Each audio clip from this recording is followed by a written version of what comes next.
akaanza kunishika. Iliposhika tukaparambana mpaka kufika hatua ambao sielewi. Amepiga na upini ya jembe. Anataka kubaka mimi. Na mimi ndo kashikana hapa na yeye ndo kanisidi nguvu kutokana kachukua pini ya jembe. Kanipiga mimi kakosa fahamu. Ni tukio la kusikitisha ambalo limetokea hapa katika kijiji cha Gedamara, wilaya Babati, mkoani Manyara, ambapo bibi mwenye miaka 61 amedai kuvamiwa na kujeruhiwa katika sehemu mbalimbali za mwili wake na kijana anayekadiriwa kuwa na umri wa miaka takriban 30. Tukio hili linaelezwa kutokea tarehe 26 mwezi wa kwanza ya mwaka 2025, ambapo inadaiwa kwamba kijana huyu alikuwa akitaka kumbaka bibi huyu, na baada ya kushindwa kufanya kile ambacho alikuwa akihitaji kukifanya, basi akaanza kumshambulia bibi huyu na kumjeruhi maeneo mbalimbali ya mwili wake, ambapo kwa mujibu wa maelezo ya mama huyu, kijana huyu aliyefahamika kwa jina la Luka alifika nyumbani kwake akiomba chakula. Hata hivyo, baada ya muda alianza kufanya jaribio la kumbaka, jambo ambalo lilimlazimu mama huyo kujaribu kujihami. Katika harakati hizo, kijana huyu alidaiwa kumshambulia kwa kutumia mpini wa jembe na kumpiga kichwani pamoja na kumvunja mguu mmoja. Mama huyu anasema alipoteza fahamu na kuzinduka asubuhi ya siku iliyofuata, ambapo aliwataarifu watoto wake waliomsaidia kufikisha taarifa kwa vyombo vya usalama. Kwa sasa mama huyu ambaye ni mjane ameshapatiwa matibabu na anaendelea kupona, huku akiendelea na mazoezi madogo ya kutembea. Hata hivyo, anaeleza kuishi kwa hofu kutokana na mazingira anayokaa. Familia yake imeomba serikali pamoja na jeshi la polisi mkoani Manyara kuchukua hatua zaidi dhidi ya mtuhumiwa huyo kwa ajili ya kuhakikisha usalama wa mama huyu na jamii kwa ujumla. Global TV tumefika hapa katika kijiji hichi cha Gedamara, nyumbani kwa bibi huyu, ambapo anatueleza mkasa mzima ilivyokuwa. Jina langu naitwa Pascalina Gidadel, mkasa ya Gedamara A.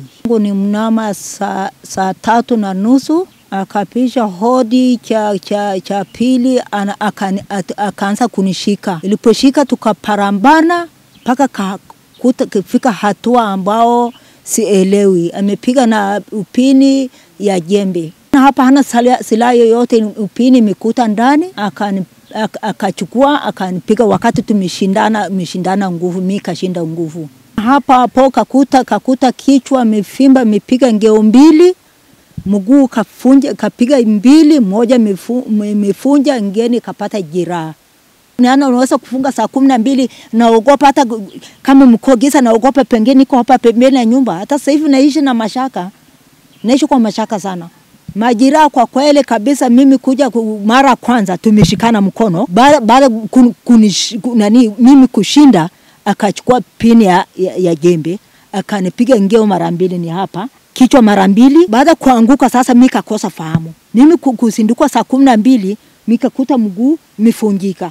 Hapa sijui, sielewi. Bado tunajadili, hatuna uwezo, hatuna nguvu. Bwanangu mifariki, mzee wetu mifariki. Tuko hawa, ilikuwa tuko watatu. Mmoja ameenda mbele haki na mzee. Lakini tumpake wawili, hatuna nguvu. Na hata kama nenda mpeleka lalamiko, viongozi hana mtu kusaidia.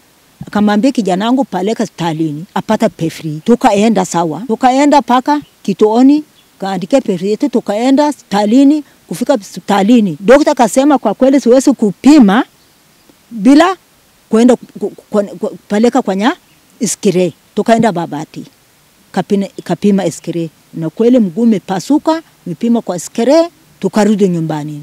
Na kiongozi yangu hajarudi kuja kuniangalia mpaka hadi leo. Sina nguvu, mimi mjane. Naombeni serikalini usaidieni wananchi. Naitwa Halima Mohamed Ninga. Ni mtoto wa mama huyo aliyevunjwa mguu. Mimi mdogo wangu alinipigia simu mnamo saa 4. Kaniambia dada njoo wahi nyumbani. Nikamwambia kuna nini mdogo wangu? Akaniambia dada njoo wahi, mama ameumizwa. Nikamwambia na nini? Akaniambia we njoo. Basi nikachukua hapo usafiri nikawahi mpaka nyumbani. Nimemkuta mamangu amelala, kichwa limevimba, Nikamfunua kichwa nikamwambia mama ni nini? Akaniambia mwanangu nimeumizwa. Na nani? Akaniambia kuna kijana ambaye anaitwa Luka. Ndio kaniingilia. Shida ni nini mama labda? Akasema shida haswa ndipo alikuwa anataka kunibaka. Lakini tulipofika tulikuwa tunaparangana. Kwenye parangano mimi hapo akachukua mpini, kuna mpini wa jembe umeweka hapo ndani. Akachukua akanipiga. Pale aliponipiga sijajua kilichoendelea. Mimi kuamka saa 12 nikajikuta nimelala chini, mlango wazi. Yani kusogeza mguu nikaona mguu wangu umekuwa mzito. Kushika na mkono akaona kidole kinabonya. Nikajua mpaka hapa mguu wangu tako umevunjika. Ila alionipiga hivi ni Luka. Sawa. Ndio basi nikamwambia mama amka basi tukakutafute huduma. Sawa. Nikamwambia mama basi na mdogo wangu tukashauriana basi hapa tulipo tumpeleke mama kituoni akapate PF akapate matibabu. Kweli tukamchukua mama hapa mimi na mdogo wangu mpaka kituoni. Tulipofika kweli tukakuta askari. Wakatuuliza nini, tukamwambia mama ameumizwa, amfanyaje, amepigwa. Mama mpaka hapo hawezi kushuka kwenye pikipiki. Maana wale askari hapo wakatuandikia PF tukaenda kituoni. Na wakatuuliza huyo mtumia anaitwa nani? Jina mama kataja anaitwa Luka na jina mama yeye pia jina lake likaandikwa fulani. Basi tukaenda hospitalini. Pale tulipofika hospitalini daktari akatupokea kweli. Tukaingia kwenye vipimo. Tulipoingia kwenye vipimo pale daktari akasema kwa tukio hili nataka nimhakikishe mama kama amebakwa.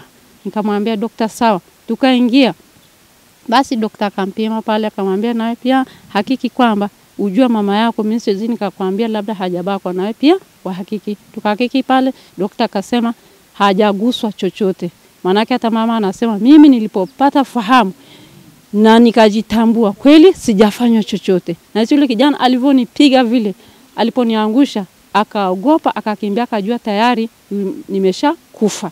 Ndio daktari pale alipotushauri akatuambia basi kwa jinsi nilivyompima mama kwa sababu kichwa limevimba, naomba huyu mama asiende nyumbani, moja kwa moja apelekwe hospitali akapate x-ray. Basi tukakodi gari, basi tukampeleka hospitali ya Mrara. Tulipofika kule ndipo akapimwa x-ray na ikajulikana kwamba mama mguu umevunjika.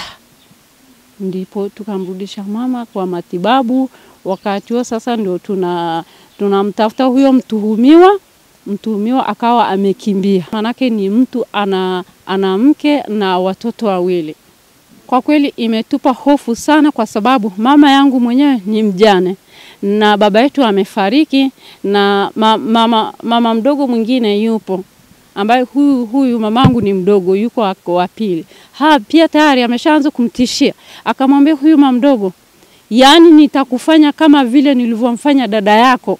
Hasa kwa kweli inatupa hofu kwamba huyu mtuhumiwa, tunaomba serikali itusaidie endapo akapatikana. Kwa kweli tunaomba itusaidie kwa hili, manake tunaona hajali, haogopi. Tunaomba msaada. Hii ndio nyumba yake, waandishi wa habari.